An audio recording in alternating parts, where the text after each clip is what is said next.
Have you ever created a new character, bust them out at the next session, and then realized you had no idea how to roleplay them? Well, you're not alone. Crafting characters that are fun and easy to roleplay is challenging for everyone. But the trick isn't to just bolt together a hodgepodge of quirks and catchphrases. Instead, you need to get to know your character inside and out. In this video, I'll walk you through a simple way to do just that. And the best part is, this works for any character, whether you're a player or a DM. So let's get started.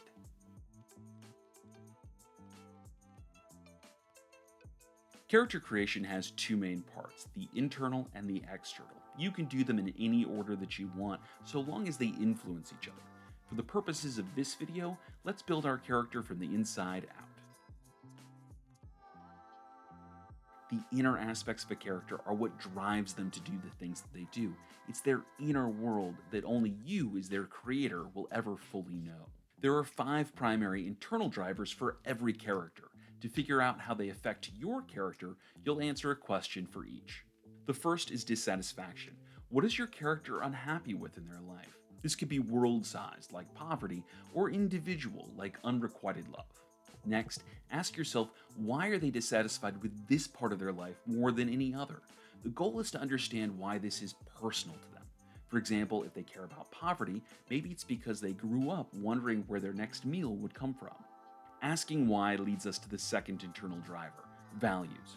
What are your character's core values? Or put another way, what is the thing that's most important to them in all the world?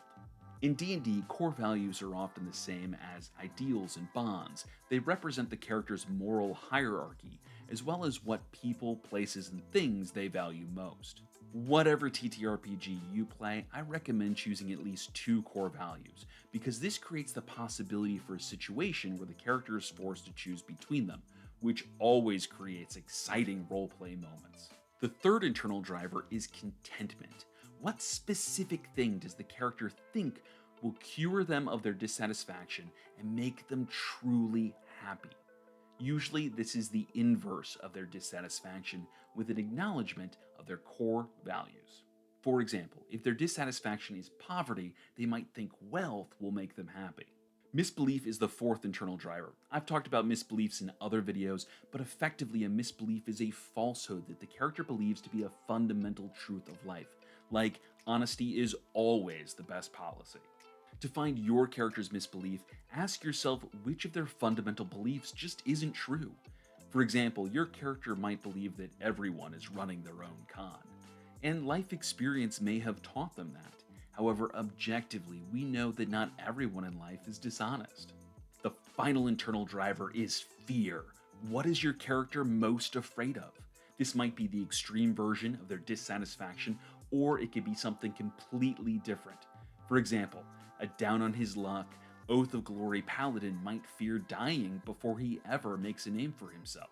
Figuring out a character's dissatisfaction, values, contentment, misbelief, and fear will give you all of the internal motivation that you need to know exactly what they would do in almost any situation. Before we carry on, are you looking for fun, exciting adventures that you can drop into your campaign with ease? If so, check out my published adventures. They're the perfect solution when you need a kickstart for your campaign, a quick adventure to get you through tonight's session, or even just a weekend one-shot.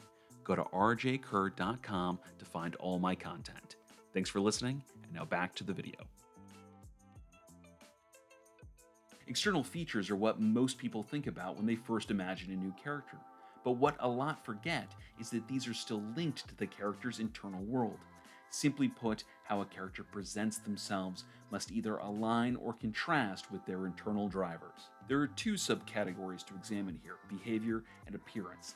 Let's start with behavior, since it's the most closely associated with the character's internal drivers. Behavior, for our purposes, describes the character's go-to actions and default mannerisms, and the best place to start is with their mood. Mood is the resting face your character shows the world. It's the intersection between their introversion versus extroversion and optimism versus pessimism. Ask yourself, where does my character fall on these 2 spectrums? Next, consider how your character shows affection.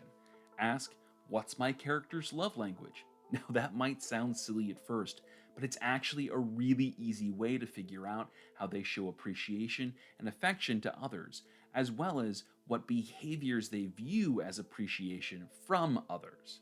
The flip side of that coin is manipulation. Not everyone your character interacts with will be friendly. In fact, some will be downright hostile. Understanding how your character handles manipulation will help you better understand how they approach those situations. So ask yourself, what are my character's go-to manipulation tactics? After behavior comes appearance, which I break down into 3 parts: anatomy, dress, and grooming. Anatomy is your character's physical features like eye color, nose, and build, and for the most part, these won't be linked to their inner drivers. However, you can use them to suggest elements of the character's inner world. For example, if you have a character that cares most about their freedom, they might have a missing finger that they lost to frostbite while imprisoned in a work camp. When using these guidelines to craft villains, be careful to avoid reinforcing stereotypes. For example, don't give all your villains a visible scar, don't make them all of the same gender, ethnicity, or race. Remember, evil should be as diverse as heroism. Dress is what your character wears, and it tells the rest of the world something about them.